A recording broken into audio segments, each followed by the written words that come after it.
Bonjour à tous, aujourd'hui nous allons réaliser des cakes vaisselle pour nettoyer votre vaisselle mais également votre table à induction ou d'autres équipements. Je vous retrouve après le générique.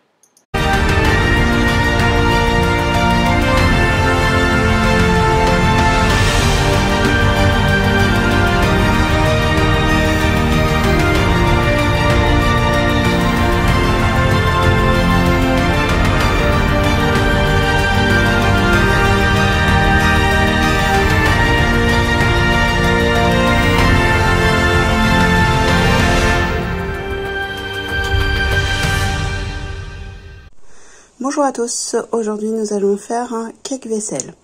Pour cela, il vous faut des outils indispensables pour votre sécurité comme le masque et des lunettes. Si vous en portez, tant mieux. Sinon, il est préconisé d'en porter et d'ouvrir la fenêtre. Ensuite, vous allez avoir besoin d'une balance. Vous allez ensuite avoir besoin d'une cuillère à soupe, de tensioactif scie, de vinaigre blanc, de cristaux de soude, d'un ramequin pour mettre le cake vaisselle ou d'un moule en silicone. Ensuite, vous allez aussi avoir besoin d'une casserole. Nous allons commencer par réaliser notre recette. Donc après avoir pesé tous les ingrédients, vous allez les utiliser. Dans un premier temps, on va faire fondre le tensioactif avec le vinaigre blanc. Pour cela, vous versez dans la casserole le tensioactif. Attention, toujours mettre son masque, les lunettes, aérer la pièce avec le vinaigre blanc. Et là, on allume, on fait chauffer. Donc, la scie va fondre. Une fois qu'elle sera complètement fondue, on pourra l'enlever du feu. Donc mélangez de temps en temps pour éviter que ça prenne au fond.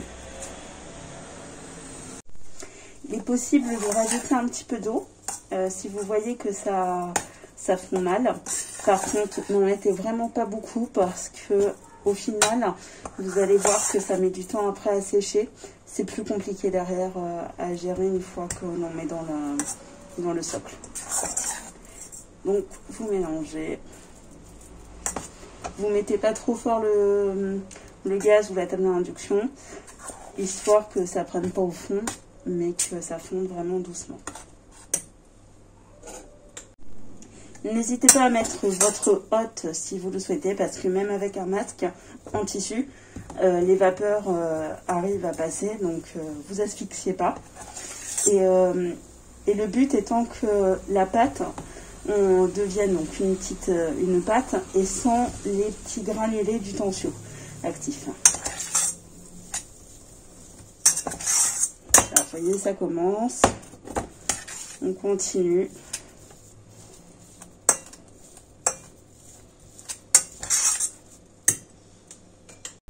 Donc une fois que l'on n'a plus de granulés, que ça ressemble à peu près à ça,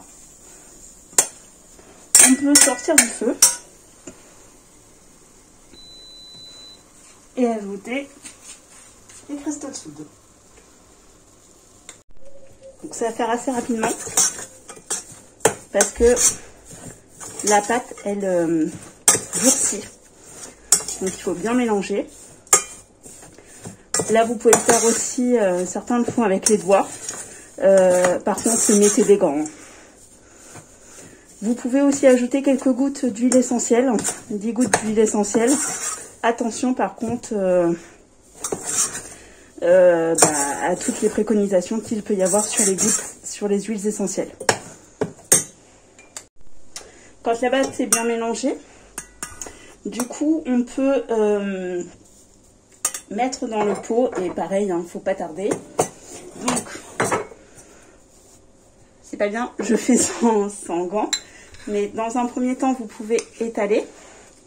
Voilà, vous appuyez avec la cuillère et n'hésitez pas avec des gants à aller appuyer pour bien mettre le contenu du cake vaisselle dans le moule. Là, j'ai mis aucune eau supplémentaire. Si vous en avez mis, c'est là où ça peut être un peu plus compliqué pour l'empotage. Une fois que c'est mis en pot, donc voilà la quantité que ça donne. Nous avons un petit moule en silicone, un gros moule de crème, d'enseignement d'une crème, et une tapenade. Donc vous voyez, voilà, ce que je voulais vous montrer, c'est que du coup, on a, je sais pas si vous allez bien voir, celui-là a été fait en dernier, et du coup, vous voyez, c'est pas, c'est granuleux. Donc du coup, ça ne tient plus, et c'est pour ça qu'il faut le faire assez rapidement, la mise en pot. Donc n'hésitez pas, hein, avec ce que vous avez qui reste, de nettoyer votre plan de travail avec, hein, parce que du coup, c'est du nettoyant. Pareil pour votre casserole, du coup, vous pouvez nettoyer avec ce qui est resté dedans. J'espère que cette vidéo t'aura plu. N'hésite pas à la liker, à partager et à t'abonner à ma chaîne. À bientôt pour de nouvelles recettes.